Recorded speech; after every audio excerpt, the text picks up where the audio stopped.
All right, gang, it's lock shop time. Raising a banner tonight at Arrowhead and getting into the CFL week. Huss and Matty Iwanyk with you today. Obviously fired up. We got Chiefs-Ravens tonight, officially kicking off NFL season. And a lot to get to in the CFL heading into this week coming out of Labor Day weekend. Matty, what's going on?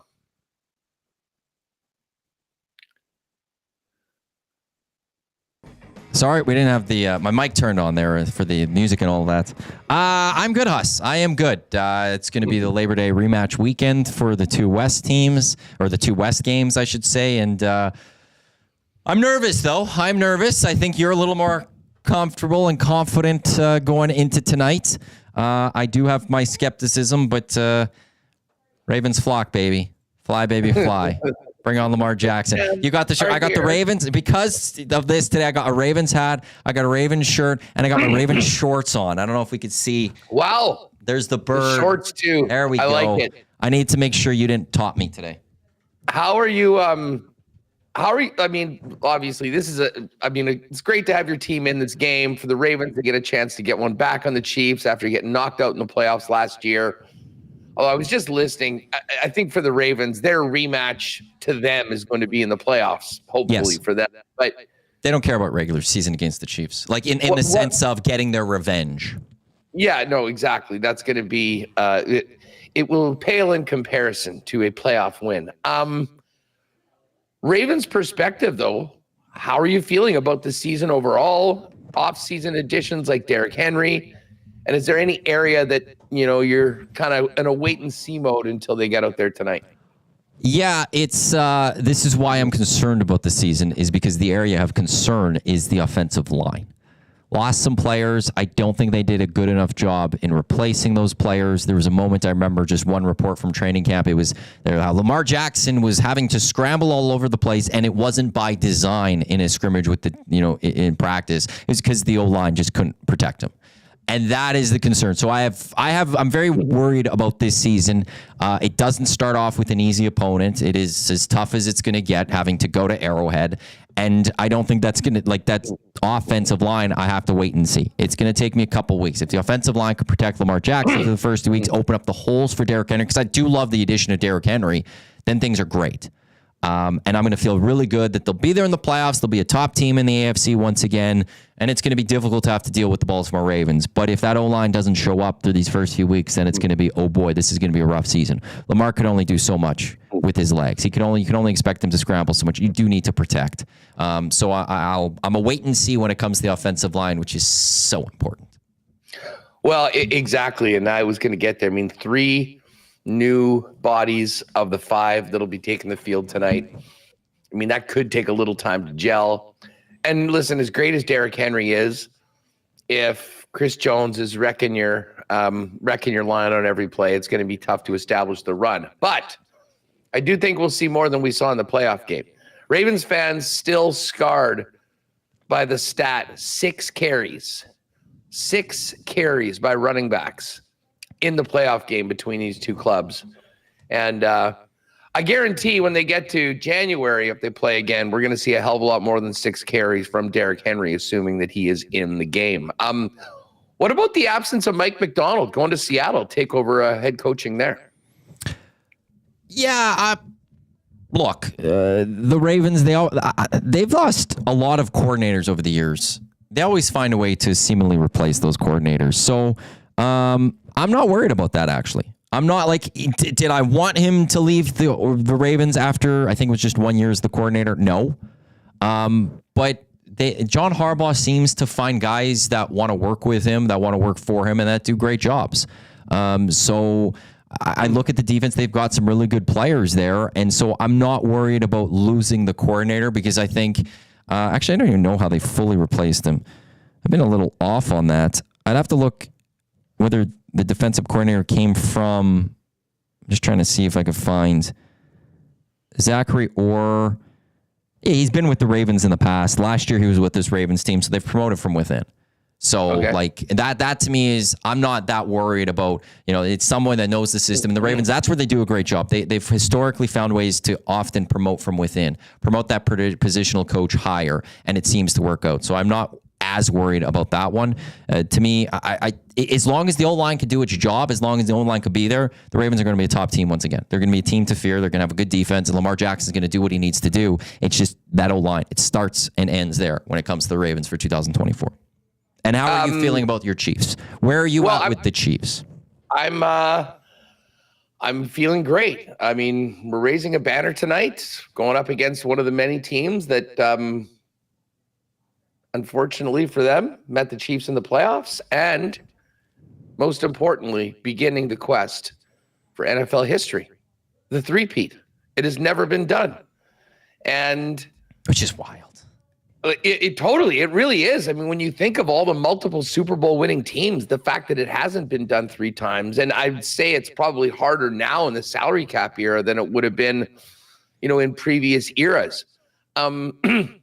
Listen, they won that Super Bowl last year, not on the offense the way they had won games for the majority of Mahomes' career. They did it on the backs of the defense, and most of that defensive unit is back, with the exception of L'Jarius Sneed, who's now in Tennessee. And that is a significant loss. So, the other corners definitely going to have to step up. But offensively, I mean, they still got Mahomes. They've still got an incredible offensive line. And the Achilles heel of this team all last year was the wide receiver room, which was amongst the worst in football. Now, Hollywood Brown is not able to go. He's going to probably miss the first couple weeks. But, you bring in Xavier Worthy, who I think is going to be a really exciting player. Rashee Rice into his second year. I guess he's playing and he's not getting suspended. He's in the lineup tonight. Sounds like that might happen next offseason. So if he can play the entire year, get Brown back, the weapons that Mahomes is going to have at his disposal, in addition to, of course, Travis Kelce, who still gets it done, is going to be at next level. And quick fantasy tidbit for you all. Obviously, Pacheco is the bell cow for the Kansas City Chiefs, but do not sleep on Sam J. Pirine. And if you have Pacheco and he's available, I would grab him. They picked him up off waivers. He got cut by Denver in a little bit of a surprising move. Clyde Edwards-Helaire is not long for this team. He's having mental problems or something like that. He's on the exempt list right now, and the Chiefs are still paying him, even though they don't have to. But I'm not sure that there's really a path for Clyde to really get back in the mix. Carson Steele is going to probably get some goal line carries and maybe vulture a guy like Pacheco a little bit if they're right on the goal line. They certainly won't be sneaking Mahomes like the Eagles do. So it's a kind of an embarrassment of riches right now for Kansas City. But listen, last year was a perfect example. This team can find a way to figure it out. If you got Andy Reid and you got Patrick Mahomes, you got a chance to win each and every night, and even more so in the playoffs. So I'm ready to go. Listen, we're going to get to picks, and I've got an exclusive. Patty's got a primetime parlay, a bunch of stuff up. But the line right now, it's interesting. So the line, if you look at it, it's 3. If you want to bet the Chiefs -3, you're getting plus money. It's at plus 102. Ravens at plus 3 is minus 111. If you want to take it at 2.5, to avoid a push on a 3-point win, it's minus 122 for the Chiefs and plus 103 for the Ravens. So you kind of got some choices there. Money line, Baltimore plus 125, Kansas City minus 147. I want all you lock shoppers in the chat with us right now to give me your thoughts.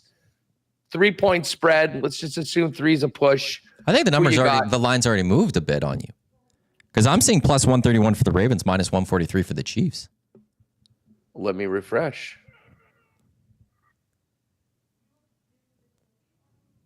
Wow, that did just happen. I literally just refreshed. So, well, listen, if you like Baltimore to win the game, you're getting a better number right now. Yeah. Minus 143 on the money line. But those point spread numbers are still intact. I think they're the same. So who you got? 3-point spread, Chiefs at home, raising a banner, or the Ravens in a bit of a revenge game. We'll get back to that in a minute, but let's quickly dive into this Canadian Football League stuff before we get lost in the NFL. A couple new season-long props, including the worst team in the league, which I'm going to want to get into. But yes, can I take my victory lap right now after going 4-0 against the spread last week, Matt? Amazing weekend by you. Absolutely crushed it, Huss. Well done. Well done.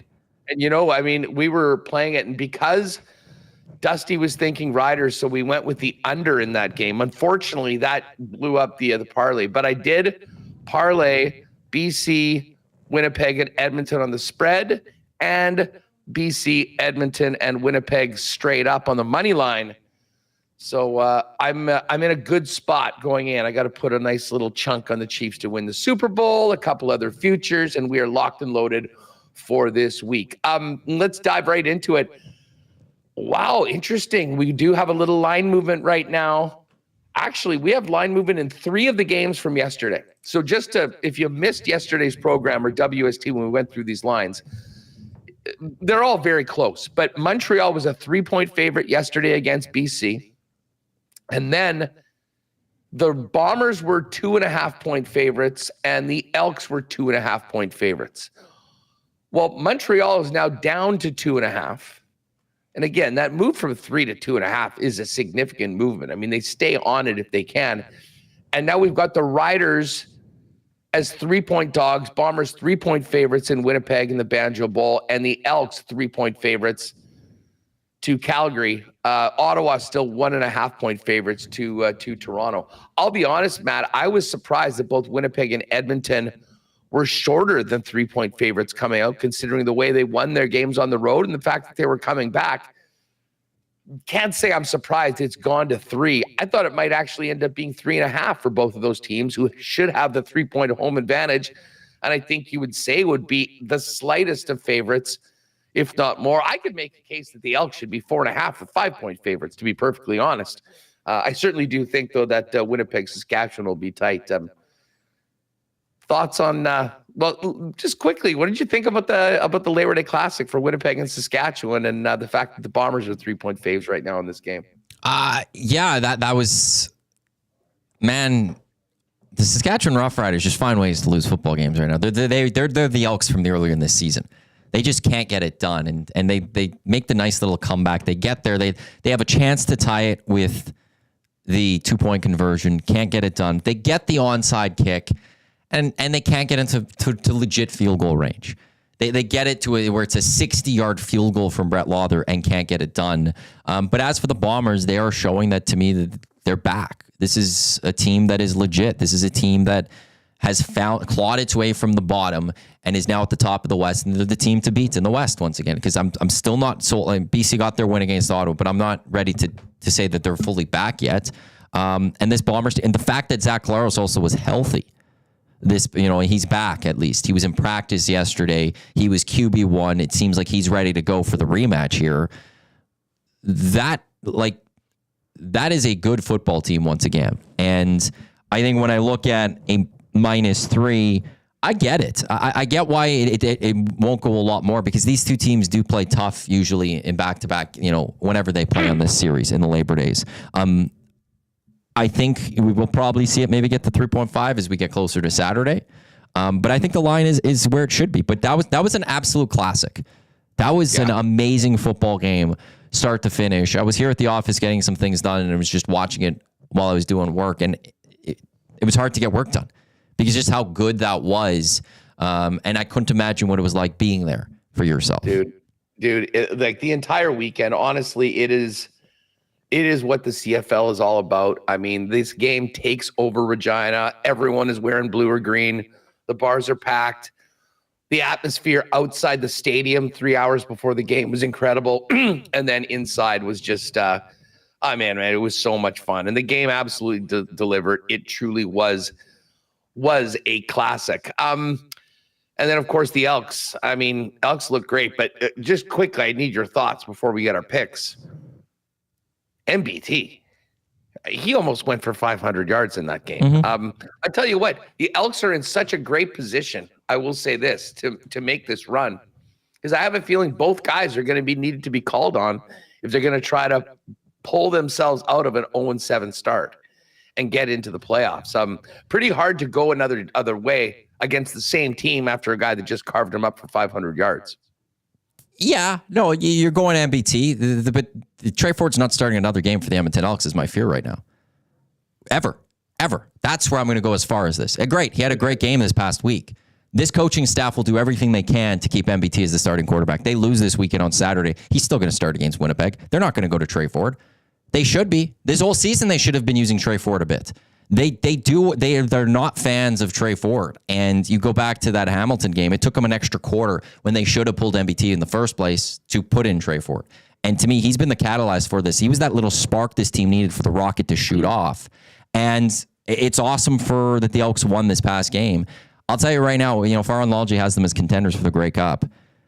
They're not contenders for the Grey Cup if it's MBT the entire way.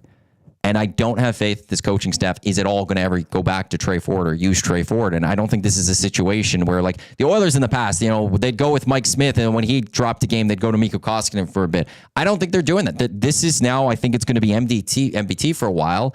And my fear is I don't care about 2024. 2025, I don't know who the starting quarterback is of this team because MBT is going to be, 37 or something? And Trey Ford is, why would he stay here? Why would he stay when he's lost his starting job 3 straight times in, 2 seasons? So they MBT do have was the best offense in the CFL. Yeah. I mean, they have scored more points than any other team in the CFL. And yet MBT reflect well in the starting QBs. Yeah, and MBT only has 2 wins, and Trey Ford has 2 wins. I mean, I think we can obviously agree that it's not all been on the quarterbacks. I think that's the point. That's part of the reason why Chris Jones got fired. And now some of the things that they've done. Everything changed once Trey Ford was the starting quarterback. That Saskatchewan game, they had a commitment to the run. Now, since then, they've started running the football. And even with Trey Ford not there, they're running the football. Yeah. That wasn't happening under MBT. Those last few games MBT had before he got pulled and was benched, they were not good. And I'll go back to the game against Montreal. McLeod Bethel-Thompson on 3rd and 10 with the game on the line, he threw a 6-yard pass. Then there was a turnover on downs.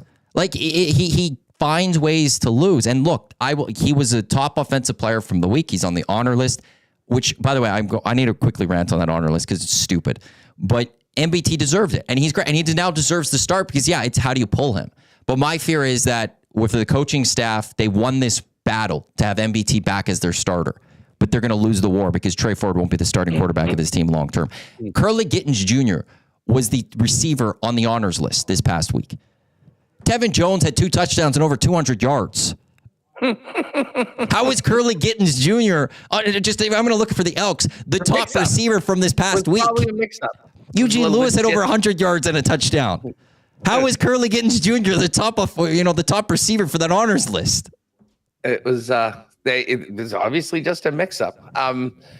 We're going to get into this NFL stuff, and there's so many promos at Coolbet right now. But for you CFL people, for your people that you're still with us in the CFL, even though NFL's starting, do not forget every week a free 20% win boost on your favorite bet. Can be a single, can be a total, can be a parlay. I believe it can even be a future. So, by the way, Elks, 36-1 right now to win the Grey Cup.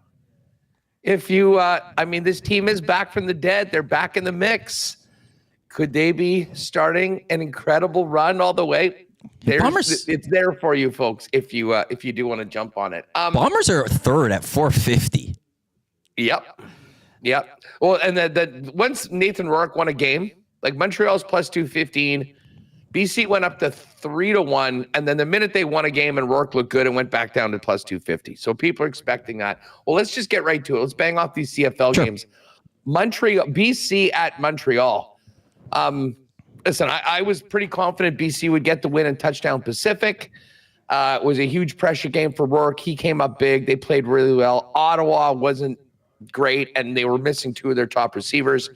This is a very different challenge. BC going across the country to Montreal as 2.5-point dogs. Listen, I think Montreal's still the best team in the Canadian Football League. They're coming off the bye. They are very close to giving themselves the luxury of sitting guys or whatnot. They need a few more wins to do it, but this is a big test. I got nothing to say about Montreal other than they found a way over and over again. Even in some games they didn't deserve to win, I'll be interested to see how BC looks, but until further notice, I still think the Montreal Alouettes are the team. And the fact that this number's gone down to 2.5, I love it more. I'll take Montreal minus 2.5. With you fully. If it was anything higher, if it was 3.5, I would take BC because I can see this being that field goal game. But, I need to wait and see a little more from BC. It can't be just one game for me to be like, they're back. This is the BC Lions after they lost 5 in a row.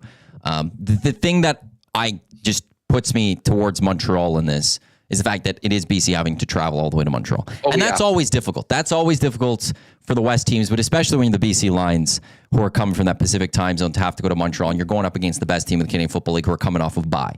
Unless maybe they could catch the Owls on a little bit of rust, that bye week rust a little bit, and get off to an early hot start. I think this is a very close game, but the Alouettes find a way to win because of that home team. So the fact that the Owls, could win by a field goal here and they cover, that to me goes, yes, I'm on the Owls for this game. It should be a fascinating game, and it's a game for BC, though. You want to show and have that claim that you're back. You want to have a claim and send that message to the Winnipeg Blue Bombers that, hold on a second, this is still our division. You need this game. And if you don't have this game, then it's you're allowing Winnipeg to take over and completely dominate the West, especially with the fact the season series is the Bombers. They've got a big game against Saskatchewan. They'll know that they could put even more space between them and the BC Lions. Yeah, if Montreal and Winnipeg win, the Bombers essentially have a 2-game lead in the West over both BC and Saskatchewan. It would be massive. And here's the other thing that kind of sucks for BC. Both BC and Winnipeg have to go to Montreal. Tough place to play. Well, BC's got it this week. The Bombers have it in the final week of the regular season when it's highly likely that Montreal is going to be shutting it down and probably playing a bunch of backups. So BC needs to get this game. I'm not sure that they do it, though. I like Montreal. Toronto, Ottawa. Ottawa's a 1.5-point favorite. We haven't seen these teams play yet this year. Ottawa's getting now into the meat of their Eastern schedule. It's kind of crazy. Ottawa's eaten on the West all year long, and that's part of the reason why the records are what they are. But even at 7-3-1, Ottawa has a negative point differential. They've won a lot of really close games, and they've gotten worked a couple times, including last week against Touchdown Pacific. I think the Argos are going to be in a real ornery mood after losing to the Ticats in the Labor Day game. I know Chad Kelly is public enemy number 1 and the villain, but I do think that they go into Ottawa and get the win. I like the Argos on the money line at plus 105, but I will take the 1.5 points for the Roadies. Ottawa or Toronto this week or this season. Win, lose, win, lose, win, lose, win, lose. They're all over the place. Anytime they're the team that I still can't get a grasp on. I don't know what to expect. Chad Kelly looks good in the win against Saskatchewan a couple of weeks ago. Doesn't throw for the touchdowns, but they find a way to beat the Riders. Last week, they fall early to the Ticats. They find a way to get the lead, but they can't close it and allow the Ticats to beat them. The Ottawa Red Blacks, a team that I finally last week I was going, okay, this is a good football team, and they go and they lose to the BC Lions. So these are two teams for me that I'm kind of all over the place with. But because of the Argos schedule this year, they find a way to bounce back, it seems, generally, after those losses. I could get them for plus 1.5. I lean towards the Argos as well here. I think that I'll just look at the quarterbacking. Drew Brown's hot and cold. Now we're into the third game of Chad Kelly. I think he finds a way to have that game where he carries this team like he was carrying them a bit last year. So I'm taking the Argos over the Red Blacks in this one when it's plus 1.5. I can't believe on the Red Blacks again. They've lost it for me a little bit. I mean, and hey, they can keep on being disrespected if they get the wins. This is a part. We're going to find out a lot about Ottawa right now. Because let's face it, they didn't win a single game in the East last year. And I think they only have 1 or 2 games so far in the division. It's all starting right now. And this is a massive game for who will, in all likelihood, host the East Semi. Because in all likelihood, it's going to be Toronto and Ottawa. All right, Sask, Winnipeg. We already sort of teed this one up. It was 2.5. It is now 3 for the Winnipeg Blue Bombers. Listen, the Banjo Bowl traditionally has gone the Bombers' way, although you could say the same thing about the Labor Day Classic going the Riders' way. There is not a ticket to be had in this town. It's been sold out for over a month. It is going to be bedlam And I do think that there may be an element of FU from the Bombers, considering what happened with Zach Collaros. The fact that he's back is huge for the team. No Adam Bighill, that's going to hurt. But Patty Neufield's been practicing this week. I think the expectation is Stanley Bryant, although he hasn't been on the field, will be back for this game. And this is going to be a huge challenge for Saskatchewan. I mean, it is tough to beat a team twice in a row, although the Bombers just did it to BC a couple weeks ago. But I do like Winnipeg in this. I'd love it way more at 2.5. And I think if we're going to do a parlay on this, we might put it to 2.5 at a little less odds, because I still could see this game. I mean, these teams are very, very close. And you on a neutral field, I'd be thinking that it would be like within 3 almost every time. The Banjo Bowl is a little different, though. These games we've seen can get away on teams, on road teams, the Riders in particular. If things start going poorly, the crowd gets on them. So I could see it potentially being a real nail biter. I could also see the Bombers maybe getting up early and it being a party in the second half. Either way, I'm taking the Bombers minus the points. You forgot to mention one thing in all of this: the coaching record. Well, Mike O'Shea, it was hilarious. We had Dembski on the show yesterday, and I asked him if he knew that. He goes, no, I had no idea. And I mean, I know O'Shea's not going to say anything about it. And even if he breaks it and becomes the winningest head coach of all time, he probably won't even talk about it after the game. I mean, he is so adverse to talking about himself, but it could be incredible history, and there will be no better scene for it to happen than the Banjo Bowl. So, hopefully the Bombers. I let Nick know. I mean, you guys got to get this done and then give him the game ball afterwards. Well, especially now that the players know because of you, it adds even more. The fact that they know this is their chance to get Mike O'Shea being the winningest coach in Blue Bomber history, passing Bud Grant, the legend Bud Grant, who you've mentioned. He's got the statue outside the stadium. Like, that in itself, you teed this up a few weeks ago as you planned out the Bomber schedule of when this could happen and if it worked. And here it is. And so right there, that with the crowd, sold out Banjo Bowl, sold out months ago, if I'm not mistaken. Yeah. Coming a chance to sweep their rival yet again, to have the coach get this record, to, as you've already pointed out, to take, in effect, a 2-game lead over the BC Lions and the Saskatchewan Roughriders for top spot in the West. Zach Collaros is there. You know, at some point, the Riders are going to win a football game. So I expect this still to be relatively close. But Trevor Harris is also a guy who had a pretty good game last week. He's a hot and cold quarterback. He'll be a quarterback one week that's going to play really well, and the next week he's going to throw for 120 yards and 2 picks. I think that's what we're more likely to see. This is a game where I could see the Bombers just absolutely rolling the Rough Riders. That this is a game that it's, 21-3 at halftime, but the Bombers hold on to that and absolutely keep the foot on the pedal, and it's not even close in the second half. And so I like the Bombers on this one at -3. I wouldn't even be worried at -3.5 for this one. So I do like the Winnipeg Blue Bombers in this one. We have some agreement, and we are shaping up for maybe a 4-gamer, because surely you're not on Calgary in this Not game. A chance. Not a chance. And I was about to say, I don't think you could be on Calgary either. Zero. Okay, so you know what? The Stamps look terrible. The Stamps look like a bad football team. And the only benefit of the doubt I had for them this year was that they won at McMahon Stadium and they lost on the road. But now they've lost 2 straight at McMahon. They're just a bad football team. And if they lose this game to Edmonton, I've learned his name finally because I didn't know who it was. Logan Bonner is their backup. I think we're going to have to learn a lot more about him, because I don't know if you could keep going with Jake Mayer. Like 4 picks last week. It doesn't seem like he's going to be the answer for the Calgary Stampeders. And the Elks defensively over the last, I think we calculated over the last 5 games, they've been giving up on average 22 points. The offense has been scoring on average 35. Like there is no reason that they should lose this game. Commonwealth is pacing towards having their best attendance of the year. They could get close to selling out the lower bowl, which is 31,000. And the Elks at only -3.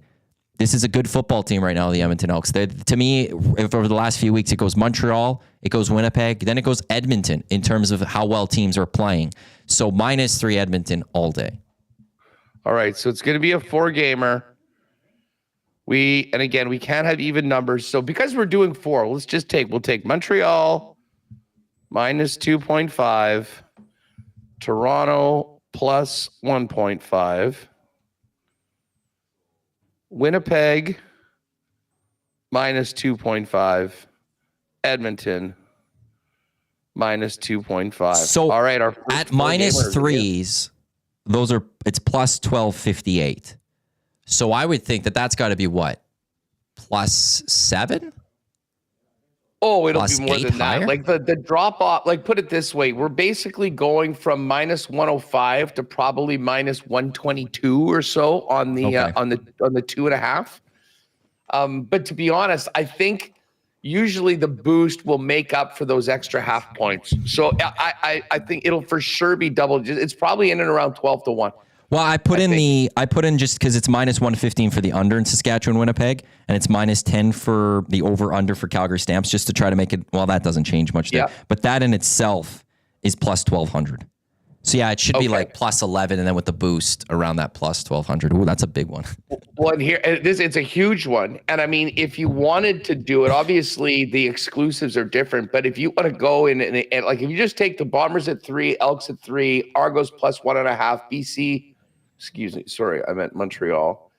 And then hit the say you just wanted to do this. This is just a good test of this 20% multiplier. Say you were going to put $25 on that. you add the multiplier and you max it out. It's an extra $50. But anyways, we'll get that up in the exclusives. We'll let you know what the number is right away. But let's stay hot with the CFL and carry it right in to tonight's NFL kickoff and the rest of the week. Now, we've got some good exclusives. I've got a single game parlay that we've got set up right now. As far as the games go tonight, here's just a few of the props for you. First of all, player passing. Lamar's 216.5. Mahomes is 269.5. Mahomes over 1.5 passing touchdowns, but it's minus 182. Lamar over 1.5 is plus 145. Lamar picks over a half minus 120. Under is even money. Mahomes is minus 110 on either side of 0.5. Rushing totals. Rush yards. Let's see. Derrick Henry in his first game as a Raven, 62.5. Isaiah Pacheco, 59.5. Lamar, 49.5. Mahomes, 19.5. Oh, they also got most rushing yards in the game. Henry plus 125. Pacheco plus 150. Lamar plus 375. Mahomes, 15. And Justice Hill, 30-1. The receiving yards. Isaiah Likely, he could be a sleeper coming in for these first few weeks while Andrews gets better. Maddie, we'll see what Isaiah can do. He's 15.5. Pacheco 14.5. Travis Kelce 56.5. What about our new guy Xavier Worthy 45.5. And then they've also got most receiving yards in the game. Rashee Rice is the favorite at plus 250. Then Kelce, Zay Flowers, Andrews, Worthy, Bateman, and Likely. So, I mean, they've really dialed it up. I mean, there's even more options than we normally have for other games. Sack totals, just total sacks in the game, 4.5. I kind of like the under in that, to be honest with you. It's under sacks is under 4.5 sacks plus 115. Like Lamar's good enough at getting the football. I don't think Mahomes is going to get sacked 2 or 3 times. I think there's some value there on the under 4.5 sacks. And then there's touchdown scores. Anytime TD, Henry minus 120, Pacheco even money, Kelce plus 120, Andrews and Rashee Rice 163. Worthy 175, Flowers 200, Lamar plus 220, Mahomes plus 350, Rashad Bateman 4-1, and then of course more juice numbers for the first touchdown score. Any exotics in this game tonight that catch your eye there, Matt? It's always, for me, it's always tough just because I don't watch any preseason. I don't care to watch any preseason. And week one's just that wild week when it comes to looking at, how things are going. You just get that weirdness in week one. You get those surprises. Like last year, who saw the Lions beating the Chiefs in week one? And that's where it does get a little tough. And it's over 3.5 field goals tonight, plus 115. There we go. I could see some field goals today. I could see, shout out to Pat Gregoire. It's prime time. Patty's back. 3.5 field goals. It's one of those there's going to be rust needing to be shaken off from both offenses. I could see both teams getting into field goal range and having to settle for those threes. So you're getting plus 115 for 4 field goals or more in this game. Right, like that. I do like that one. When it comes to the best kickers in the game too, and 100%. Points are going to be important. Like they'll let those guys let her rip. As a Raven fan, I'm expecting you bring in Derrick Henry. He's getting the rock. You're giving him the ball. You're seeing what he could do. Yeah. So at 62.5, I do like the idea that he would get over that as well today.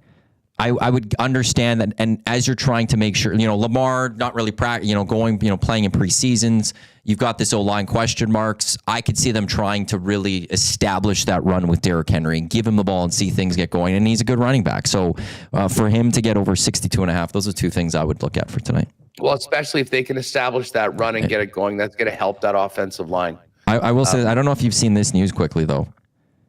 Chiefs-aholic was sentenced to 17.5 years in prison.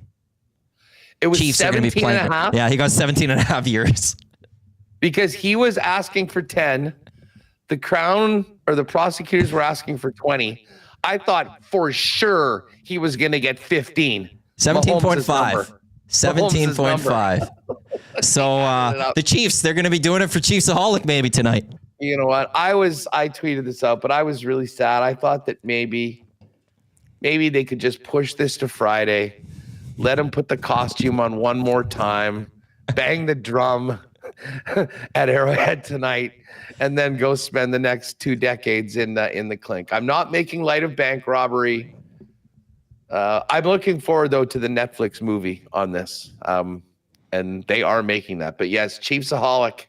Are they? Tough day. Yeah, they're making a movie on it.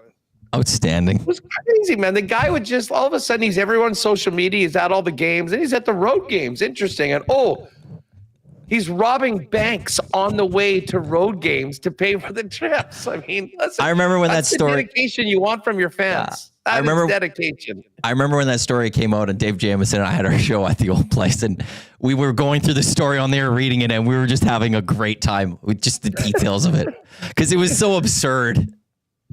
It's truly one of the best. All right, let's get to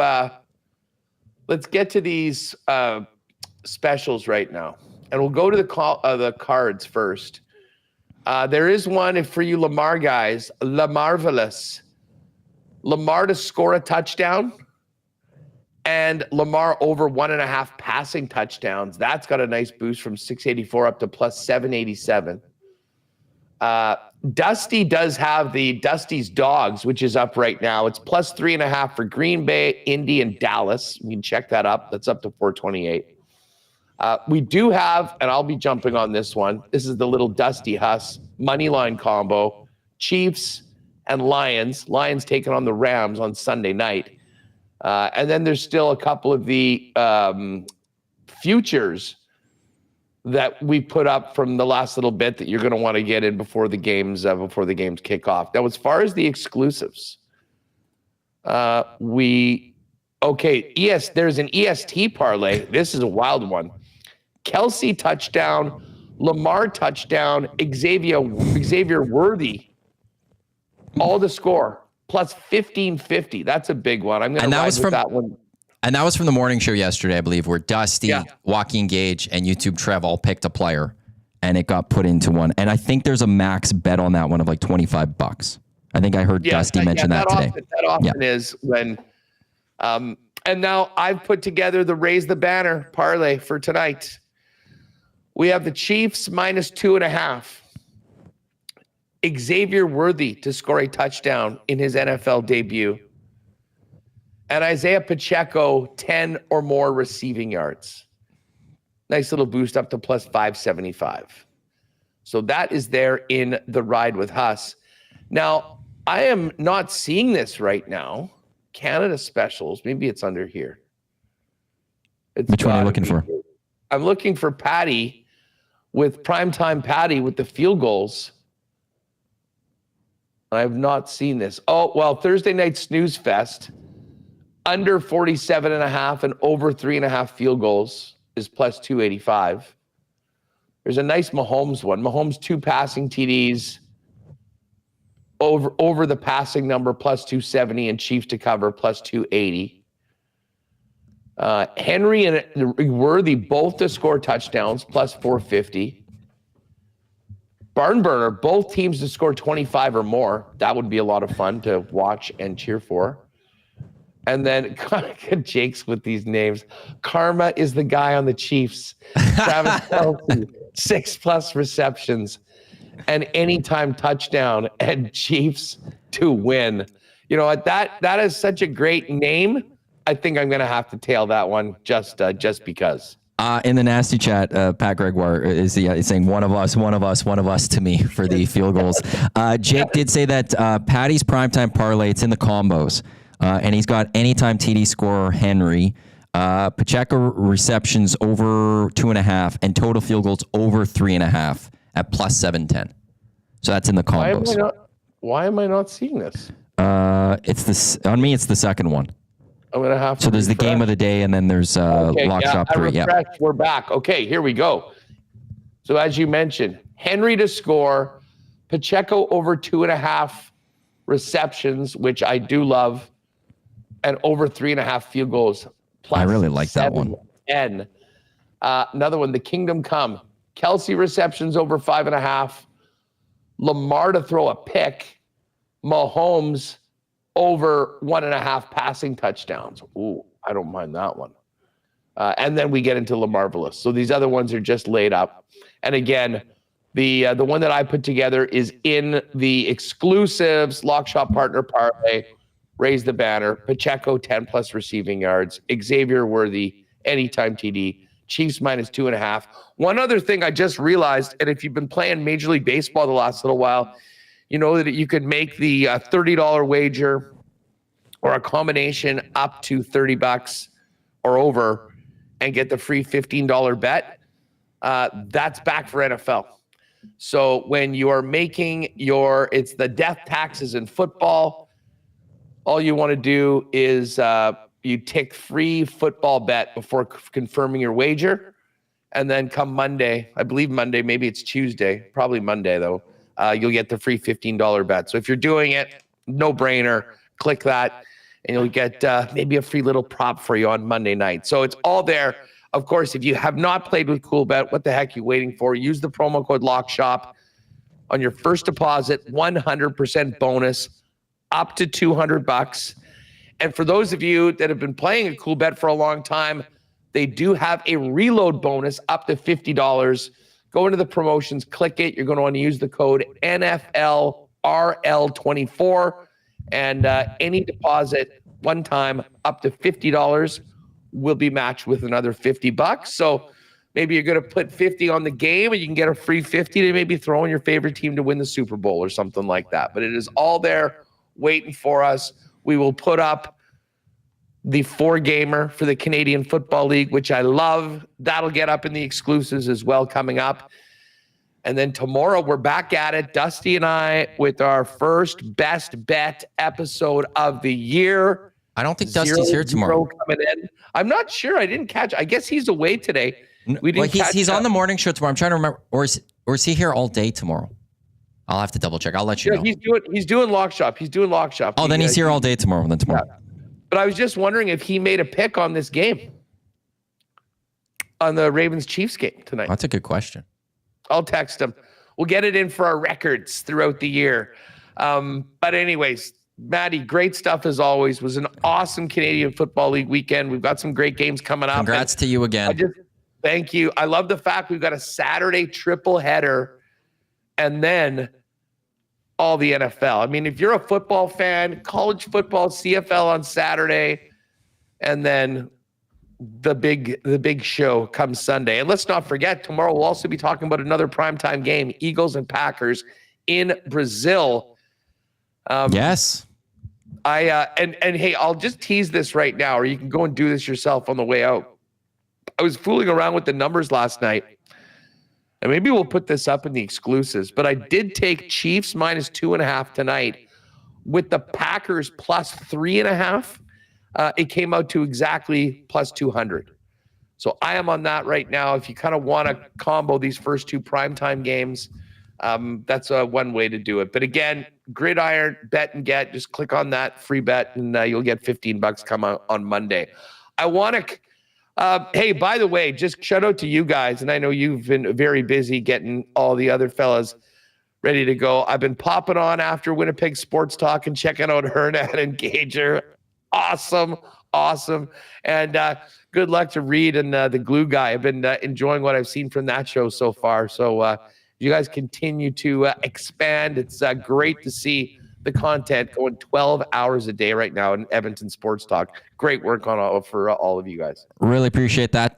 Tomorrow's officially 1 year on the air for us at Edmonton Sports Talk, so looking forward to that. And for you, what's coming up on WST in just a few minutes? Well, I mean, I'm going to try not to just talk about the Chiefs for a full 2 hours. We're going to get to the latest on the Bombers who have been practicing. Scott Billy's going to jump on, Brandon Rowicki. Daniel Fink, actually, a good friend of ours, the play-by-play voice of the Moose, just won a big award for the American Hockey League. So he's going to jump on. We'll take a quick look ahead to the season. And for all you cool bettors that missed Patty on the program today, Pete Greggy will be jumping on 2:30 Winnipeg time. Going to get his thoughts on this game tonight, the upcoming season, and a few of the other options that we can still get in. Oh, and I guess we don't have time to do this, but if you do go to the NFL futures and you look at, just click on the winner tab, not only do you have the Super Bowl winner, but the regular season most wins is up and the regular season most losses is up. So if you've been wanting to bet the Patriots to have the number one pick in the draft or be the worst team in the league, they are plus 275. Broncos and Panthers at 6-1. Titans at 9. Giants at 10. And then 14 for the Vikes, Cardinals, and Commanders. So that's always a fun bet to make where you can just cheer for a team to lose every week. And I can't think of a better team to do that for than the New England Patriots. It's all up there. I'll be live at Winnipeg Sports Talk in about 5. Hernan and Gager will be taking over at EST. And Maddie, thanks again for doing this. And let's do the double big brain 4-gamer and cash this sucker. Oh. That's what we need to do. 8-0 for 2 weeks for you. How incredible would that be? Let's do it. Dare to dream. We're heating up heading into NFL season. Anyways, have a great one. We'll talk to you later. Bye, Huss.